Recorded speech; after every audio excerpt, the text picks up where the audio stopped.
kepada seluruh rakyat Indonesia yang pada akhirnya menyaksikan ceramah saya ini.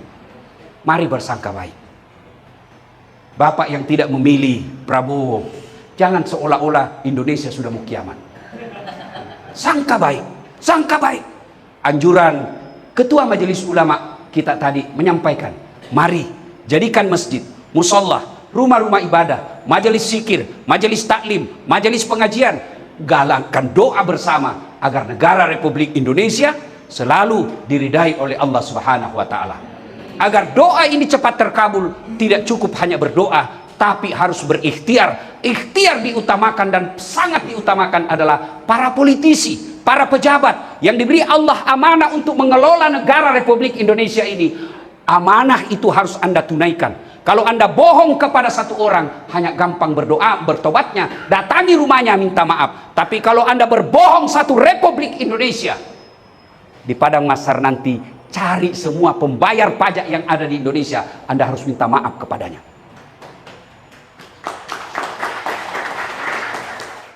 Wa qala idzan bismillahirrahmanirrahim, innallaha wa malaikatahu yusalluna 'alan nabi ya ayyuhalladzina amanu sallu 'alaihi wa sallimu taslima.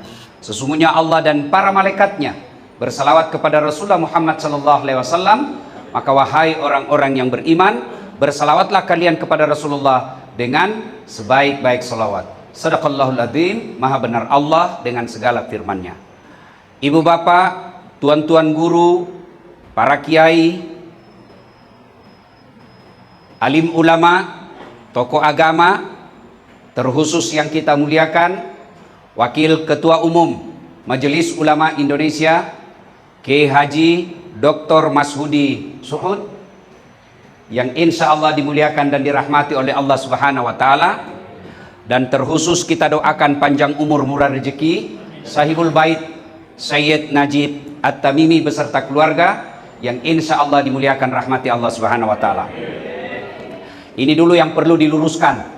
Saya berdiri di sini bukan karena saya yang paling cerdas, saya yang paling alim, bukan.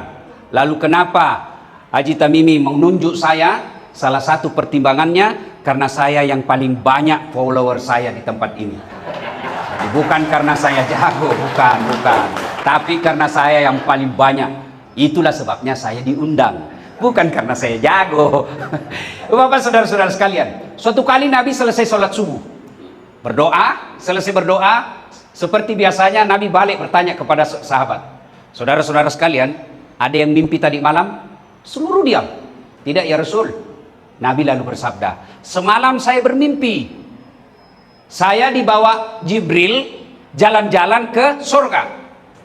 Ini mimpi Nabi berarti wahyu dan petunjuk, bukan mimpinya tukang judi. Kalau mimpinya tukang judi langsung dijadi rumus untuk jadi judi. Lalu pada saat Nabi sampai ke surga, Nabi diperlihatkan ada hamba Allah diberikan hadiah. Wahai hambaku, ini hadiah dariku. Lalu hamba ini komplain, karena di akhirat itu tidak ada pencitraan, di akhirat itu tidak ada tipu-tipu, apa adanya. Lalu dia merasa, kok seperti ini hadiah saya. Ya Allah, apa yang kamu berikan ini lebih banyak daripada ibadah yang saya lakukan. Sebagai ilustrasi gambaran supaya gampang kita mengerti, pahalanya cuma 5, Allah kasih 15. Loh, kok lebih banyak ini ya Allah? Lalu kedengaranlah firman Allah, wahai hambaku, itulah doa-doamu yang tidak kukabulkan ketika kau di dunia, karena saya yakin kalau saya kasih kau waktu di dunia itu kamu tidak mampu memikulnya, maka aku berikan kamu hari ini di akhirat. Maknanya, tidak ada doa yang tidak Allah kasih, tidak ada doa yang tidak Allah kabulkan. Cuma versi kabulnya beda-beda. Ada yang langsung dikasih, ya Allah, jadikan saya bupati 2 periode di Kabupaten Malang. Nah, ini beliau doanya pasti seperti itu. Allah kasih di dunia langsung. Ada juga Allah kasih dalam bentuk yang lain. Tamat SMA, saya kan daftar dokter. Kan gagal akabri kena ceper. Bapak kok ketawa, saya ceper Pak. Lalu saya daftar lagi fakultas kedokteran. Saya ikut bimbingan tes privat 1 bulan. Saya sholat tahajud bermalam-malam. Ibu bapak saya doakan. Saya nasar, kalau lulus saya puasa. Begitu keluar pengumuman, tidak ada namaku. Saya protes kepada Allah. Ya Allah, kenapa kau tidak jadikan saya dokter? Kau tidak rugi jadi Tuhan kalau saya jadi dokter? Allah tidak kabulkan. Saya lulus di Sospol. Kau dulu daftar IPC namanya Pak. 2 IPA, 1 Sospol. Ya, sosial politik. Saya daftar komunikasi. Saya lulus di komunikasi. Kenapa ya saya tidak lulus? Saya tahu jawabannya. Pulang kuliah, terjadi tabrakan di Jalan Perintis Kemerdekaan Makassar. Berceceran darah di aspal. Saya turun tolong. Dia yang tabrakan, saya yang pingsan.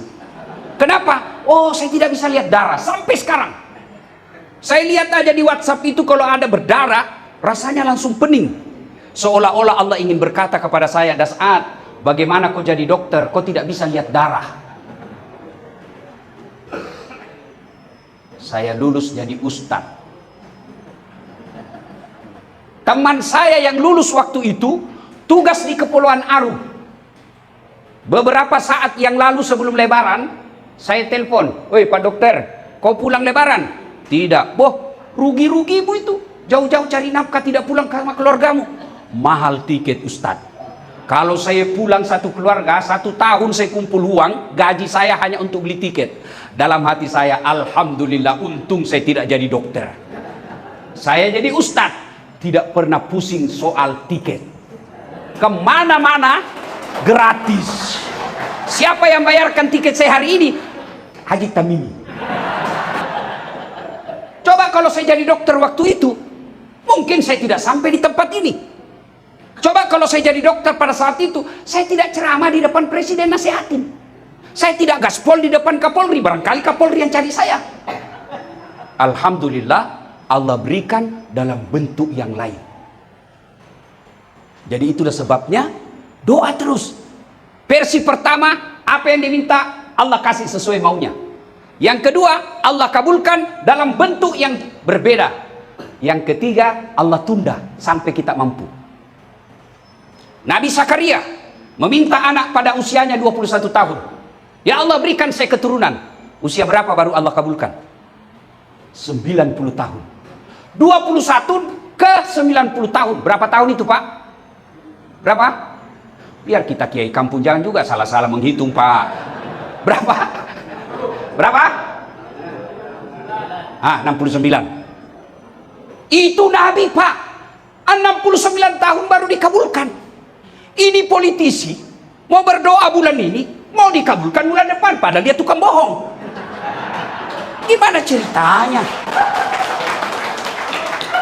Itu Nabi bos. Maka ketika kita berdoa, Allah tidak kabulkan, oh ditunggu sampai mampu. Ini sakwa sangka hilangkan. Doa sangka baik. Kalau Allah tidak kasih hari ini, oh berarti Allah tunggu. Saya siap menerimanya. 2013 yang lalu, saya ikut Pilwali Makassar. 10 pasang calon Pak. Sejarah perjalanan Pilwali Indonesia, Makassar mencatat rekor 10 pasang calon. Menang Ustadz, kalah Ustadz, tidak. Cuma yang menang lebih banyak suaranya. Saya tidak mau bilang kalah Pak, belum tentu dia hebat dari saya, cuma lebih banyak suaranya. Andai saja saya jadi wali kota pada saat itu, saya selalu hormat Pak. Siap Pak Kapolres, siap Pak Kapolda, siap Pak Jaksa. Takut diperiksa Pak. Sekarang saya nasihati mereka. Bapak saudara-saudara sekalian yang saya hormati. Nah, berikutnya kita ingat firman Allah. Fa isa sa'alaka ibadi anni fa inni qarib ujibu da'wata da'i isa da'an. Apabila kurang lebih, apabila hambaku bertanya kepadamu Muhammad tentang aku, sampaikan sesungguhnya aku sangat dekat kepadanya. Ini yang perlu catatan, garis merah, bold, cetak miring, tebal, kasih tanda kutip. Aku mengabulkan doanya orang-orang yang berdoa apabila dia berdoa. Dengar redaksi kalimatnya. Aku mengabulkan doanya orang-orang yang berdoa apabila dia berdoa. Berarti ayat ini sesungguhnya memberikan pengetahuan ada orang mengangkat kedua belah tangannya, mengucapkan amin, menengadah ke atas langit. Dia kira dirinya berdoa padahal tidak. Kenapa? Dia berdoa tidak sesuai dengan yang diajarkan oleh Rasulullah Muhammad sallallahu alaihi wasallam. Itulah sehingga kita belajar ada disebut kitab adabud doa, adab dalam berdoa.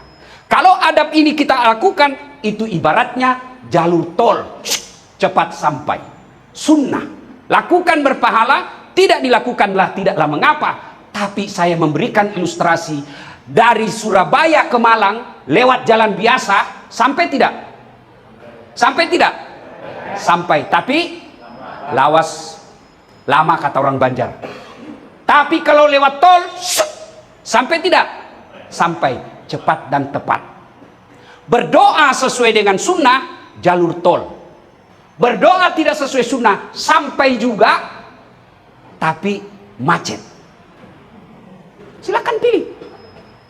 Maka yang dianjurkan berdoa, pertama, sangka baik. Jangan bersangka buruk. Tidak ada kebahagiaan orang yang ada dalam hatinya sangka buruk. Pernah dengar cerita Pak, orang berkeluarga 5 tahun tidak punya anak. Tahun ke-6 dia ke ahli kandungan, diperiksa. Alhamdulillah ibu sudah terlambat 2 bulan. Senanglah ini ibu. Dia telepon suaminya, Pak, alhamdulillah saya sudah terlambat 2 bulan. Sujud syukur suaminya. Lalu suaminya berkata, Bu, jangan dulu kok cerita-cerita nah. Nanti tidak jadi malu lagi. Baik Pak, rahasia berdua. Oke, sepakat, jangan cerita. Oke Pak, sepakat. Beberapa hari kemudian datang petugas PLN. Assalamualaikum, kata ibu dari dalam. Waalaikumsalam. Siapa ya? PLN. Kenapa Pak? Ibu terlambat 2 bulan. Mulai dia wah kurang ajar ini. Pasti ini suamiku lagi yang cerita ini. Nah ini rahasia berdua, kok dia bisa tahu? Pasti suami ini yang cerita. Datanglah suaminya capek bekerja, baru buka pintu. Assalamualaikum sayang. Apa sayang? Kamu memang pembohong. Apalagi sayang? Apa sayang? Kenapa itu PLN tahu saya terlambat 2 bulan? Pasti kau yang bocorkan. Hah, bukan. Pasti. Kenapa dia tahu? Datanglah ini suaminya ke kantor PLN. Ada apa kau tahu istri saya terlambat 2 bulan? Dia bilang ada catatannya Pak. Ngapain kau catat-catat? Hapus itu. Boleh dihapus Pak, tapi Bapak bayar dulu. Kalau saya tidak mau bayar, ya terpaksa punyanya Bapak dipotong. Kalau punya aku dipotong, istriku pakai apa di rumah? Terpaksa pakai lilin. Inilah bahayanya sakwa sangka. Sangka baik saja. Kepada seluruh rakyat Indonesia yang pada akhirnya menyaksikan ceramah saya ini, mari bersangka baik. Bapak yang tidak memilih Prabowo, jangan seolah-olah Indonesia sudah mau kiamat. Sangka baik, sangka baik. Anjuran Ketua Majelis Ulama kita tadi menyampaikan, mari jadikan masjid, musola, rumah-rumah ibadah, majelis zikir, majelis taklim, majelis pengajian, galakkan doa bersama agar negara Republik Indonesia selalu diridai oleh Allah Subhanahu wa taala. Agar doa ini cepat terkabul, tidak cukup hanya berdoa, tapi harus berikhtiar. Ikhtiar diutamakan dan sangat diutamakan adalah para politisi, para pejabat yang diberi Allah amanah untuk mengelola negara Republik Indonesia ini. Amanah itu harus Anda tunaikan. Kalau Anda bohong kepada satu orang, hanya gampang berdoa, bertobatnya, datangi rumahnya minta maaf. Tapi kalau Anda berbohong satu Republik Indonesia, di padang mahsyar nanti cari semua pembayar pajak yang ada di Indonesia, Anda harus minta maaf kepadanya. Ibu bapak saudara-saudara sekalian, terlalu banyak tentu harapan kita, terlalu banyak keinginan kita kepada presiden terpilih. Dan saya yakin Bapak Prabowo dan wakil presiden terpilih akan menunaikan janjinya. Di tempat ini saya mendengarkan beliau berjanji akan memerangi kemiskinan, dan kemiskinan itu adalah lebih banyak di kampung-kampung kita, saudara-saudara kita, dan itulah ladang amal, ladang dakwah para kiai kampung. Maka kita berharap kepemimpinan yang akan datang menjadikan kiai-kiai kampung untuk mitra dalam mensejahterakan, meningkatkan ketakwaan kepada Allah Subhanahu wa taala, mewujudkan amanah konstitusi. Bangunlah jiwanya, bangunlah raganya. Bangun jiwanya tugasnya kiai kampung, bangun raganya kiai tugasnya para pemimpin Republik Indonesia. Kalau ini kita amanahkan, kalau ini kita jalankan bersama, insya Allah kita akan mencapai janji Allah. Walau anna ahlal qura amanu wattaqau lafatahna alaihim barakatim minas samai wal ard. Apabila penduduk suatu negeri beriman dan bertakwa kepadaku, maka aku akan turunkan keberkahan dari langit dan keberkahan dari dalam tanah. Bapak mau lihat buktinya? Coba di Saudi, Pak. Saya tidak menganggap mereka malas, tapi rasa-rasanya kita lebih rajin mencari nafkah daripada orang di Arab, Pak. Orang Arab, Pak, siang tidur dia, Pak. Dari pagi sampai duhur tidur, sudah duhur lagi tidur lagi. Tidak ada itu part-time-nya. Ngipas-ngipas saja datang pembeli. Yalla Indonesia. Tapi tidak ada orang Saudi datang dari TK menjadi tenaga kerja di Indonesia. Kita setengah mati kerja. Banyak tenaga kerja Indonesia, bahkan ada yang dipancung kepalanya di sana. Kenapa? Karena mereka betul-betul mengindahkan ketakwaan kepada Allah Subhanahu wa taala. Kadangkala kita punya Pancasila sila pertama, diabaikan ketuhanan yang Maha Esanya. Mudah-mudahan acara ini menggugah kita semua untuk kembali mengamalkan sila pertama, ketuhanan yang Maha Esa, dan kita awali di tempat ini musyawarah berdoa bersama kiai kampung seluruh Indonesia. Bapak Ibu saudara-saudara sekalian, sebelum saya akhiri, saya ingin menyampaikan terima kasih sedalam-dalamnya kepada 3 calon presiden Republik Indonesia, Bapak Anies Rashid Baswedan, Bapak Prabowo, kemudian Bapak Ganjar. Terima kasih yang sebesar-besarnya telah mengajari kami rakyat Indonesia untuk berdemokrasi, berjiwa besar. Setelah ada pengumuman pemenang, sama-sama menerima hasil pemilu, lalu kita kembali bersatu mewujudkan pembangunan agar rakyat Indonesia baldatun thayyibatun wa rabbul ghafur. Yang kedua, kita berdoa sepenuh hati, seikhlasnya, sepenuh hajat kepada Allah Subhanahu wa taala. Semoga Bapak Prabowo dan Wakil Presiden terpilih, Allah berikan hidayah, kekuatan, kemampuan untuk istiqamah dalam janji-janji politik, dan kita rakyat Indonesia bersatu padu mewujudkan keinginan ini. Tidak ada lagi 01, tidak ada lagi 02, tidak ada lagi 03, yang ada adalah sila ketiga, persatuan Indonesia. Dan yang terakhir, terima kasih setinggi-tingginya kepada Syed Najib Tamimi yang telah mengumpulkan kita di tempat ini.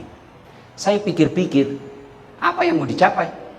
Kalau beliau mau senang-senang, tidak mau ngurusin bangsa, sudah pengusaha, rumah enak begini, ada usaha yang jalan, anak-anak sudah pada jadi, tapi punya kepedulian, sehingga kita diundang.